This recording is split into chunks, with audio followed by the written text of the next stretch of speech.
आइए GK GS धुआंधार study में आपका स्वागत है। आइए आज हम लोग लुसेंट सीरीज को चालू किए हैं, जिसमें देखते हैं मध्यकालीन भारत से स्टार्ट करते हैं। ठीक है, तो आइए हम लोग देखते हैं मध्यकालीन इतिहास से शुरू करते हैं। भारत पर सबसे पहले मुस्लिम आक्रमण किसने कब हुआ था? तो 711 ईस्वी में हुआ था। कब हुआ था? 711 ईस्वी में हुआ था। किसके किसके बीच हुआ था? तो बुदैला अबुदैला के बीच में हुआ था, और अबुदैला के बीच में हुआ था। लेकिन ये जो युद्ध हुआ था ना, ये असफल हो गया था। क्या हुआ था? असफल युद्ध हो गया था। लेकिन सफल युद्ध की बात किया जाए तो 712 ईस्वी में हुआ था। कब हुआ था? तो 712 ईस्वी में हुआ था, जिसमें मोहम्मद बिन कासिम ने दाहिर को क्या कर दिया था? पराजित कर दिया था। किसको पराजित कर दिया था? दाहिर को पराजित कर दिया था। ठीक ना। आगे बात किया जाए तो 713 ईस्वी में एक मुल्तान नामक स्थान था, जिसको मोहम्मद बिन कासिम ने क्या किया था? तो उसको लूट लिया था, और वहां से लूटा था तो क्या मिला था?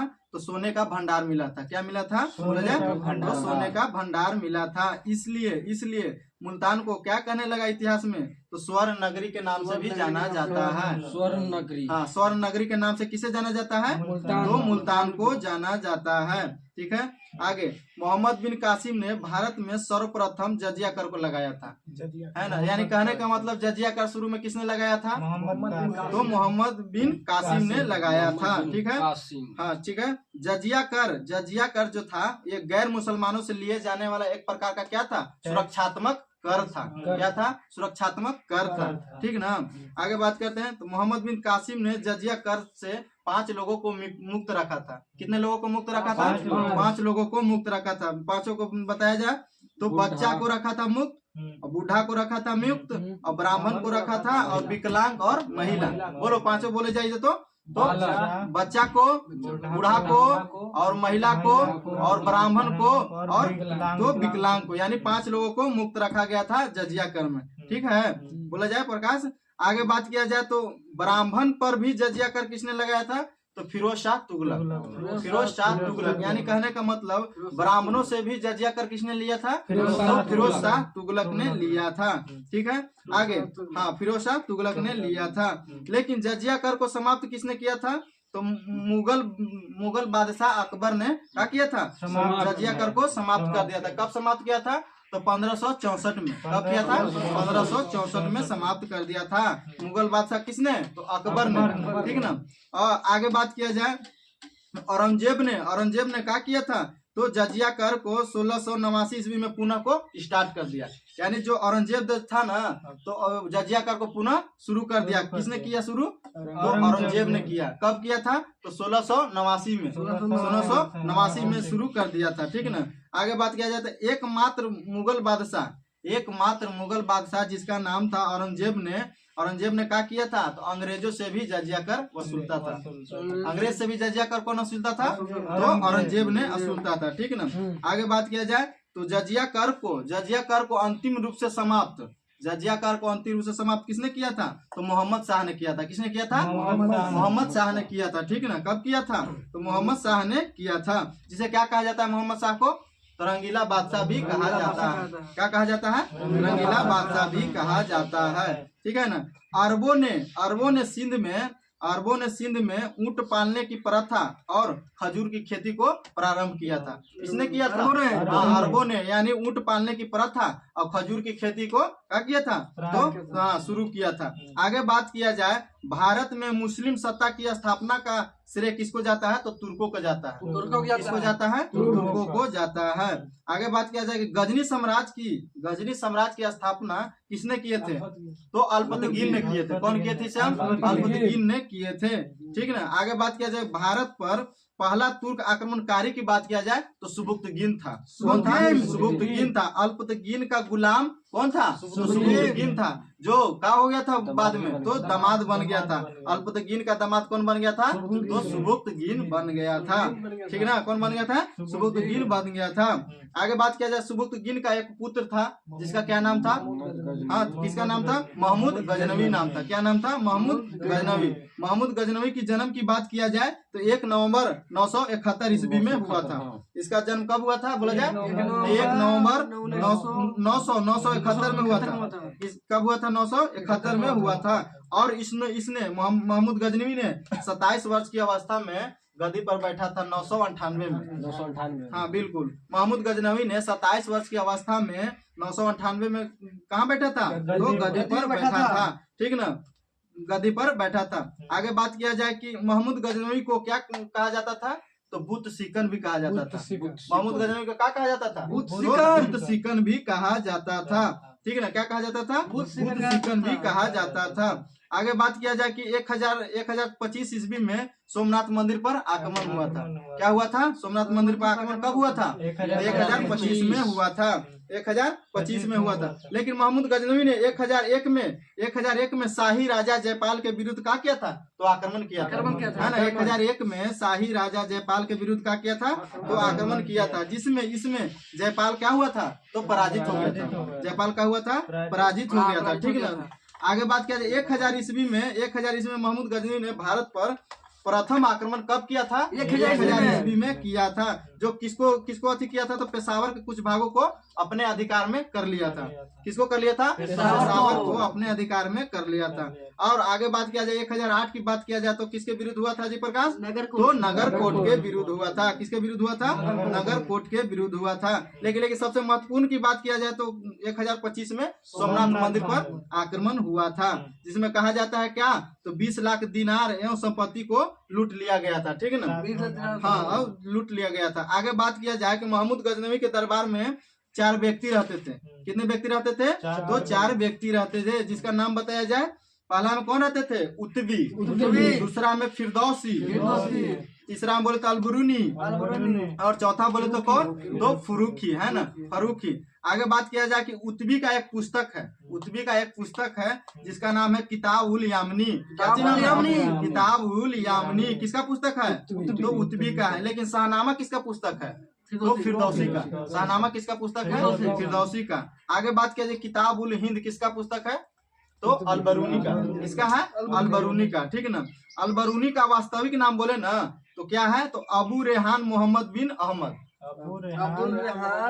हाँ, अब्दुल रेहान मोहम्मद बिन अहमद नाम था। किसका वास्तविक नाम? तो अलबरूनी के। अलबरूनी द्वारा लिखा गया पुस्तक क्या नाम था उसका? किताब उल हिंद, ठीक है ना। आगे बात करते हैं तो महमूद गजनवी के बगदाद के खलीफा, महमूद गजनवी को बगदाद के खलीफा ने क्या कहते? तो उसको 2 उपाधि धारण किए थे। कौन सी का उपाधि धारण किए थे? बोले यामीन उद्दौला, यामीन उन, हाँ बिल्कुल, यामीन उद्दौला, यामीन उल बिल्ला की उपाधि धारण किए थे, ठीक है ना। आगे बात किया जाए महमूद गजनवी की बात किया जाए कि कब मृत्यु हो गया था? तो 1030 ईस्वी में हो गया था। कहा जाता है कि उनको कैसी मृत्यु हो गया? तो मलेरिया के कारण उनको क्या हो गया? तो मृत्यु हो गया, ठीक है ना। आगे बात किया जाए कि तुर्क आक्रमण का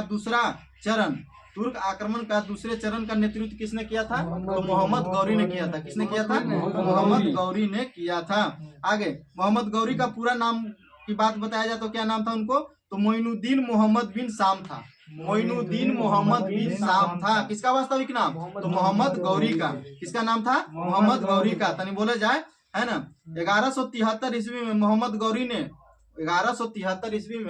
गौरी ने गौर प्रदेश का क्या बना? तो शासक बना। है, कब बना शासक मोहम्मद गौरी? 1173 ईस्वी में बना, ठीक ना। गौर प्रदेश का 1173 ईस्वी में क्या बना? तो शासक बना। आगे बात करते हैं 1175 ईस्वी में इसने मुल्तान एवं सिंध पर क्या किया था? तो अधिकार कर लिया था, नहीं आक्रमण कर अपना अधिकार कर लिया था। आगे बात किया जाए 1178 ईस्वी में इसने पाटन पर क्या किया था? आक्रमण किया था। क्या किया था? पाटन पर कब किया था? तो 1178 ईस्वी में आक्रमण किया था। किंतु वहां के शासक भीम द्वितीय ने माउंट आबू पर इसे बुरी तरह से क्या किया था? तो पराजित कर दिया था, ठीक ना। आगे बात किया जाए कि मोहम्मद गौरी जो था ना कि छोटे छोटे राज्य को युद्ध कर अपना में क्या कर लेता था? अधिकार कर लेता था, मिला लेता था, बिल्कुल। आगे बात किया जाए तो 1179 ईस्वी में पेशावर को जीता था। 1179 ईस्वी में किसको जीता था? पेशावर को जीता था, सही बात। आगे बात किया जाए 1181 ईस्वी में इसने लाहौर को जीता था। 1181 ईस्वी में किसको जीता था? लाहौर को जीता था, और उसी को क्या बनाया था अपना? हाँ, अपना केंद्र बनाया था। और 1185 की बात किया जाए तो सियालकोट को जीता था। 1185 में किसको जीता था? तो सियालकोट को जीता था। किसने? तो मोहम्मद गौरी ने। मोहम्मद गौरी ने जब पंजाब के भटिंडा पर अधिकार किया तो वहां के एक शासक था जिसका नाम था क्या? तो पृथ्वीराज चौहान, है ना। पृथ्वीराज चौहान से जो क्या हो गया? तो विवाद हो गया। किसको? तो मोहम्मद गौरी को, ठीक ना। और फिर क्या हुआ आगे चलकर? मोहम्मद गौरी और उन दोनों के बीच युद्ध हो गया। इसमें प्रथम युद्ध की बात किया जाए तो तराइन का प्रथम युद्ध हुआ था। क्या हुआ था? हाँ, तराइन का प्रथम युद्ध कब हुआ था? 1191 ईस्वी में हुआ था। किसके किसके बीच हुआ था? हाँ, मोहम्मद गौरी और पृथ्वीराज चौहान के बीच में हुआ था। इसमें हार की बात किया जाए तो किसको हुआ था? तो मोहम्मद गौरी को हार हो गया था, लेकिन जीत किसको हुआ था? तो पृथ्वीराज चौहान को। आगे एक और युद्ध हुआ, तराइन का दूसरा युद्ध हुआ 1192 ईस्वी में, जिसमें गौरी विजय हुआ। किसके सहयोग से विजय हुआ? तो जयचंद के सहयोग से हुआ, ठीक ना। आगे एक और युद्ध हुआ जिसका क्या नाम था? बिल्कुल, चंदावर का युद्ध। किसका युद्ध? चंदावर का युद्ध, जिसमें किसके किसके बीच हुआ था? जयचंद और मोहम्मद गौरी के बीच में हुआ था, ठीक ना। जिसमें किसने हार गया थे? जो जयचंद ने हार गए थे, ठीक ना, मारा गया था, ठीक ना। आगे बात किया जाए, मोहम्मद गौरी का गुलाम कौन था? कुतुबुद्दीन ऐबक था। कौन था? कुतुबुद्दीन ऐबक। लेकिन मोहम्मद गौरी का सेनापति की बात किया जाए तो कौन था?